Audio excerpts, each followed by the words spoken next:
Hola a todos, mi nombre es Alessandro Del Vecchio. Soy estudiante de la Universidad Científica del Sur en la carrera de Medicina, cursando ya el cuarto año. Hoy les expondré sobre la enfermedad del Parkinson. Para empezar, el Parkinson viene a ser una enfermedad neurodegenerativa progresiva. Esta se va a caracterizar principalmente por un cuadro clínico que está regido por la bradicinesia, tremores y rigidez. Va a estar también acompañada de una inestabilidad en la postura del individuo, que se puede de hecho ver en la imagen acá de la parte de la derecha. Y estas normalmente se va a hacer presente durante el progreso de la enfermedad, que eso ya lo vamos a hablar en cambios funcionales. El Parkinson es la segunda enfermedad neurodegenerativa más común, luego del Alzheimer. Tiene una prevalencia del 0.5 a 1% en pacientes con unos rangos etarios de 65 a 69 años, lo que va a volver a la edad un factor de riesgo importante para padecer esta enfermedad. Este porcentaje va a aumentar del 1 al 3% ya con pacientes mayores o con 80 años. Antes de profundizar dentro del tema del Parkinson como enfermedad, en sí tenemos que entender qué es el síndrome del parkinsonismo. Entonces, el término parkinsonismo está definido por una combinación de 6 específicas características, que después se van a dividir el parkinsonismo en 4 clasificaciones, o sea, 4 categorías. Estas características específicas para diagnosticar el síndrome del parkinsonismo son los temblores en reposo, las bradicinesias, que se va a definir como una dificultad para el inicio de un movimiento voluntario, una rigidez, una pérdida de los reflejos posturales, la postura en flexión y un fenómeno de congelamiento. Este fenómeno de congelamiento se va a expresar como una característica de que los pies del paciente se van a encontrar pegados al suelo. Hablando sobre lo que viene a ser también la parte de la rigidez, está conocida también como el término de la hipertonía, que ya lo vamos a profundizar más en cambios funcionales. Ahora, el parkinsonismo se va a encontrar, como lo mencioné anteriormente, en 4 categorías. Dentro del cuadro se pueden ver solamente 3 categorías, ya que la cuarta categoría hace alusión a otras patologías, que no son necesariamente importantes dentro del curso del Parkinson en sí. Pueden haber complicaciones, por ejemplo, vamos a hablar también sobre la parte de los cuerpos de Lewis que se pueden ver dentro de la demencia, que bueno, serían las agregaciones de la alfa-sinucleína. Ahora, el parkinsonismo se va a encontrar dividido en las 3 categorías que podemos ver en el cuadro. Principalmente tenemos el parkinsonismo primario, o también conocido como parkinsonismo idiopático. Este no se va a encontrar ligado a factores etiológicos de origen ambiental, es netamente idiopático o de origen genético. Después tenemos un parkinsonismo secundario, que va a estar ligado a factores etiológicos de origen ambiental, o sea, no va a ser idiopático. Como origen ambiental me voy a referir a lo que son herbicidas, pesticidas, ligados a metales pesados, por ejemplo. Después tenemos el Parkinson Plus. El Parkinson Plus va a estar asociado de otras características motoras neurológicas. No va a responder a terapias con los levodopa y no hay necesariamente presencia de tremores en el reposo. Entonces, esto puede ser característico para el diagnóstico del paciente. Después de esto, tenemos la etiología. Dentro de la etiología del paciente podemos ver factores genéticos y ambientales. Los más principales que vienen a ser el parkinsonismo primario serían los factores genéticos. Entonces, se ha descubierto que en algunos individuos, además de los factores genéticos, se van a desarrollar características similares a los del parkinsonismo tras una inyección. Esta inyección es de la MPTP. Es una sustancia que va a tener inicios, de hecho, en los años 1947, donde se sintetizó para un uso analgésico principalmente, pero se fue desutilizando porque hubo evidencia de respuestas sintomatológicas que van a corresponder al síndrome del parkinsonismo. Entonces ya se vendría a resaltar como un parkinsonismo secundario. Entonces va a haber posteriormente esta sustancia que la MPTP, la industria la desligó y se empezó a utilizar como un intermediario químico. Posteriormente, que tiene su principio activo, que es el cloruro de MPP+, fue convertido en un herbicida, de hecho, que es el Ciperquat. Entonces, la etiología fuera de los genes, que podemos ver acá, la refiero principalmente en lo que viene a ser el MPTP, dentro de los pesticidas, herbicidas, y ahorita voy a hablar sobre los metales pesados. Dentro de los genes, tenemos que los genes son importantes. ¿Pero por qué? El riesgo de padecer el Parkinson en los hermanos va a aumentar si un miembro de la familia padece el trastorno. Entonces, esos casos también tienden a producirse mucho antes de la vida. Los niveles normales también de la alfa-sinucleína agregada son un componente importante en los cuerpos de Lewy. También se van a expresar dentro de los factores genéticos. Por ejemplo, tenemos el PARC1, que está ligado a la proteína o gen de la alfa-sinucleína. La patología principal está la degeneración de la sustancia negra con cuerpos de Lewis. Entonces, por ejemplo, vimos lo del gen PARC. Dentro de los factores de riesgo, también podemos ver que tenemos que es más común como epidemiológicamente en hombres que en mujeres. Tenemos una predisposición genética, que lo mencioné anteriormente, que es el PARC1, PARC2, PARC3. Se pueden ver genes dominantes recesivos, pero la mayoría de estas patologías son ligadas a la neurodegeneración de la sustancia negra. Entonces, ligadas también a la parte de la alfa-sinucleína, como lo estuve mencionando anteriormente. Ahora, tenemos las personas, como lo mencioné antes, de mayores de 60 años de edad. Pero, ¿qué vemos abajo en el cuadro? Cigarrillos y café. ¿Son factores de riesgo realmente? Entonces, ¿por qué pensamos que el tabaco y la cafeína tenemos estudios principalmente que se han demostrado? Por ejemplo, tenemos los cigarrillos en un inicio. Se supone que la activación de los receptores nicotínicos de acetilcolina en las neuronas dopaminérgicas, tenemos la nicotina o agonistas selectivos, ha demostrado de hecho tener efectos neuroprotectores en modelos experimentales en la enfermedad de Parkinson. Sin embargo, la nicotina también puede estimular una liberación de dopamina, que de hecho está implicado en el mecanismo de recompensa al momento de fumar. Por lo tanto, es difícil confirmar si el tabaquismo previene la enfermedad de Parkinson o si la enfermedad de Parkinson en sí va a ayudar a prevenir el consumo habitual de cigarrillos. Eso está, de hecho, discutiéndose en artículos.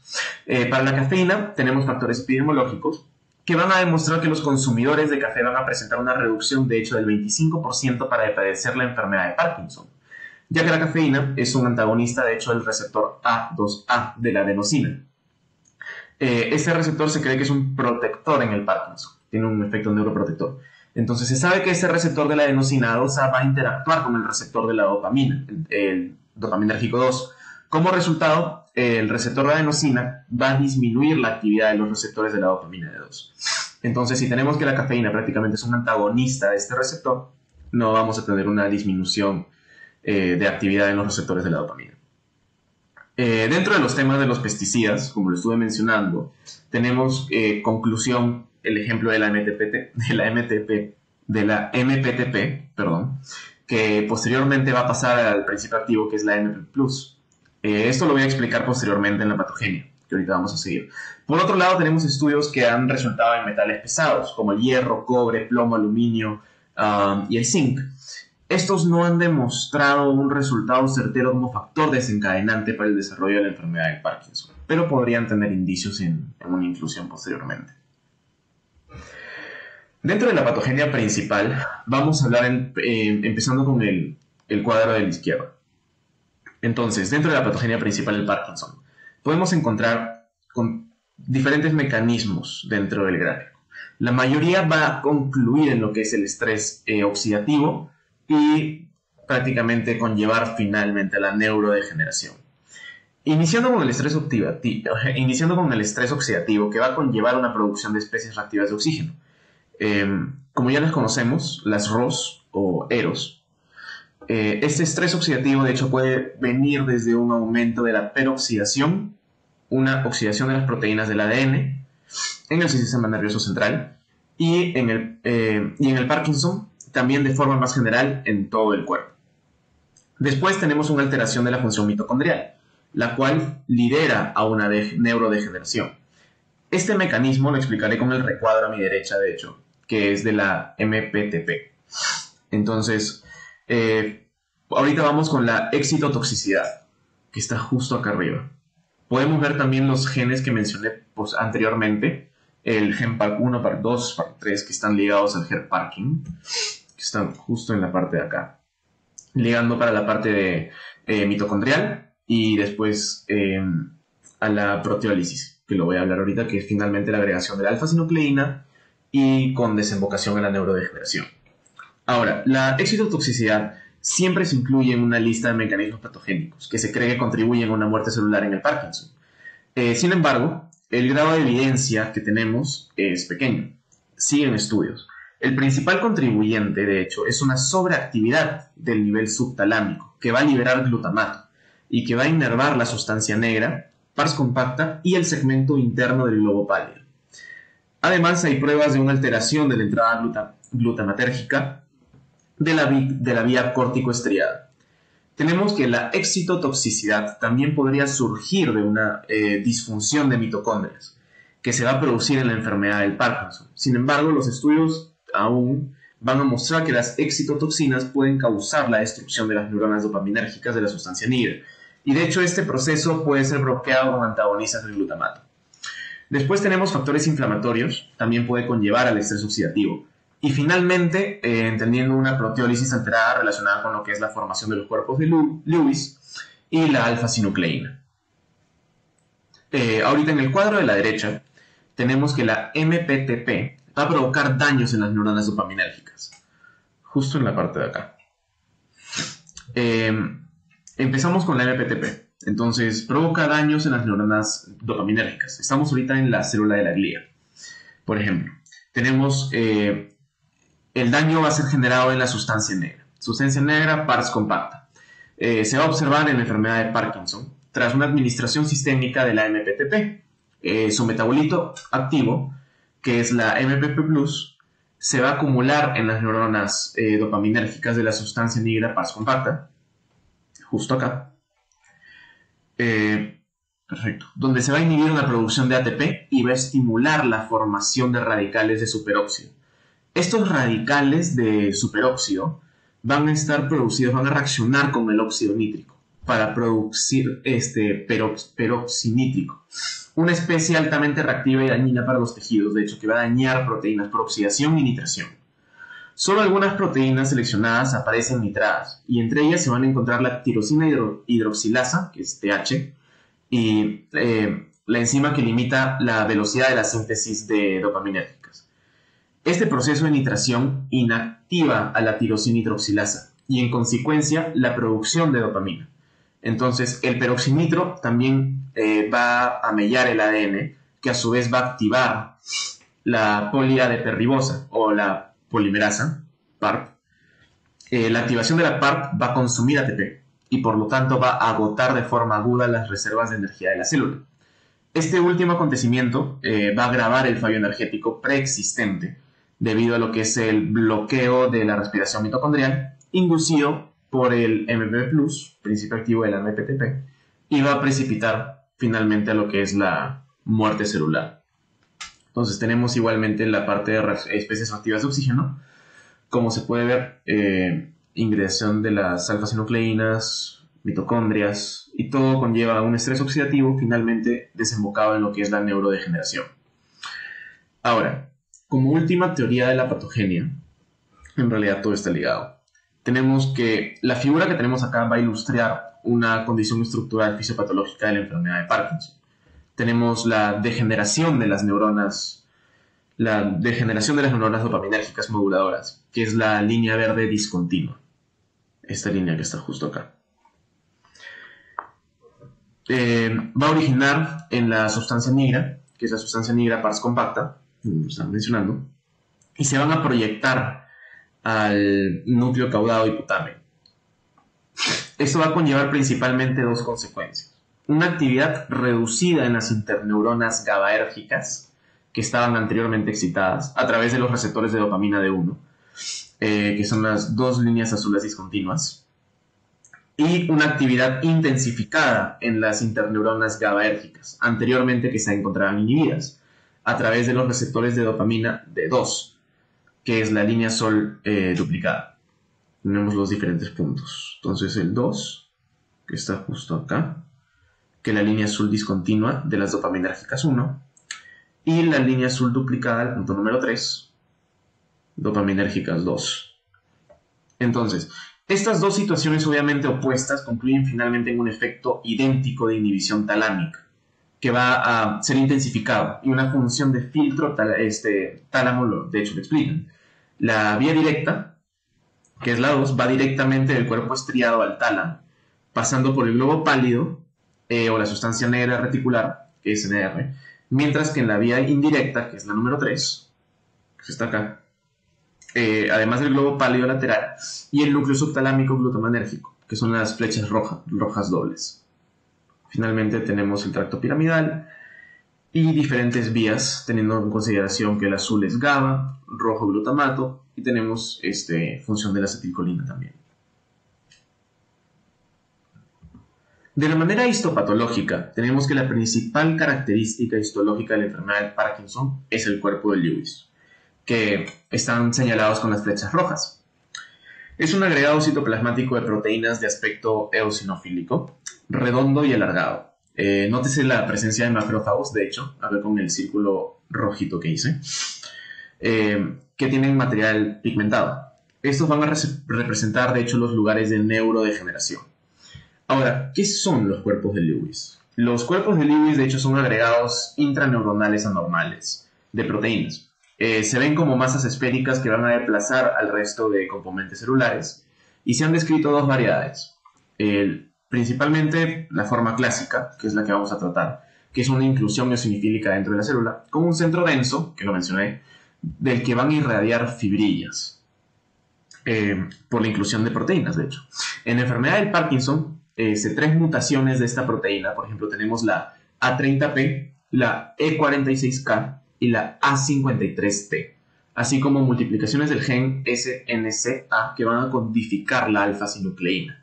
También el PARC1 en la parte de codificación de alfa-sinucleína, PARC2 y PARC3, si no me equivoco. En la tabla anterior de factores etiológicos lo mencioné.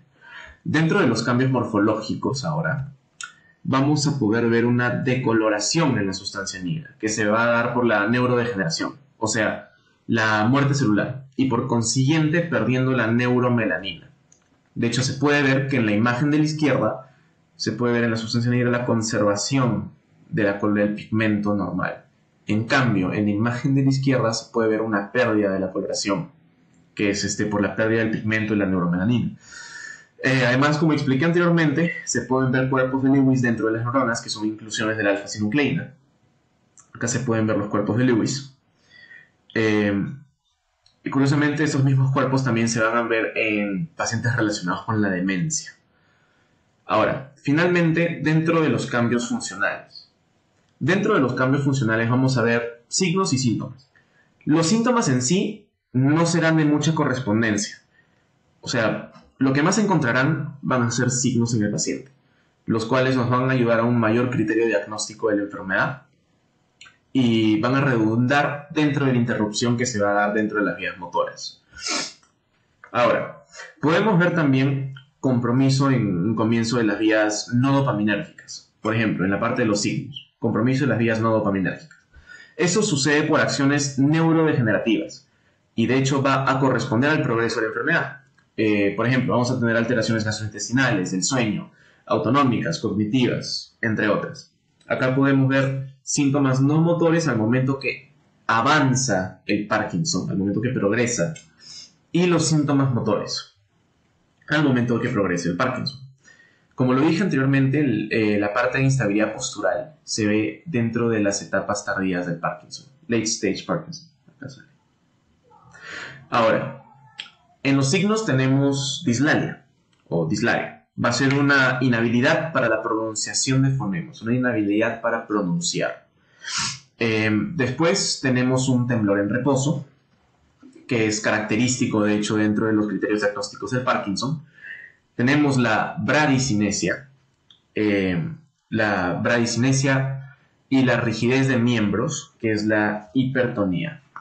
Dentro de la bradicinesia, o también conocida como hipocinesia, se manifiesta, principalmente por la dificultad o una iniciación de un movimiento voluntario. Entonces, debido a la bradicinesia se va a observar pobreza y una lentitud en los movimientos de esos pacientes.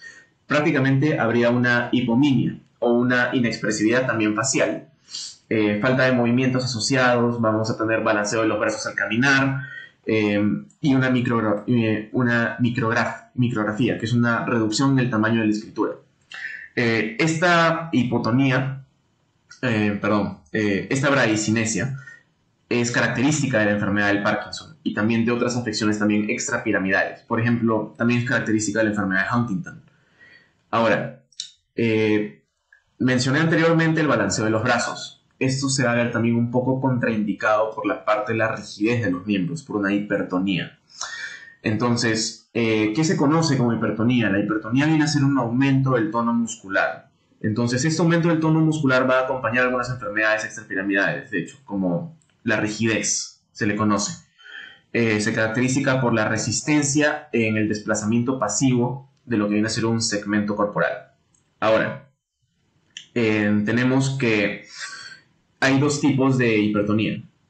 Tenemos la hipertonía espástica, que se presenta en compromiso piramidal, no compromiso extrapiramidal, y es correspondiente con el fenómeno de la navaja, que es la fase inicial de resistencia, seguido por una relajación brusca. Y finalmente tenemos una resistencia homogénea o uniforme, que es a lo largo del desplazamiento, que es la rigidez seria. Nosotros estaríamos viendo una rigidez seria, dentro de una rigidez constante prácticamente, dentro de la hipertonía. Después tenemos la inestabilidad postural, el signo del congelamiento, que lo mencioné anteriormente, y una marcha parkinsoniana, una marcha no continua, comprometida. Después podemos ver en el cuadro de la derecha, como les estuve mencionando anteriormente, síntomas motores y síntomas no motores. Finalmente, interesante mencionar cómo la correspondencia del Parkinson con la demencia se puede evidenciar en estadios tardíos de la enfermedad del Parkinson, iniciando con síntomas normalmente no motores, por ejemplo, la depresión, constipación, hiposmia, ansiedad, y finalmente cuando empiezan a tener los síntomas motores, inicia la fatiga, dolor, síntomas urinarios al momento de la progresión de la enfermedad. Eso sería todo. Muchas gracias por el tiempo y muchas gracias por escuchar.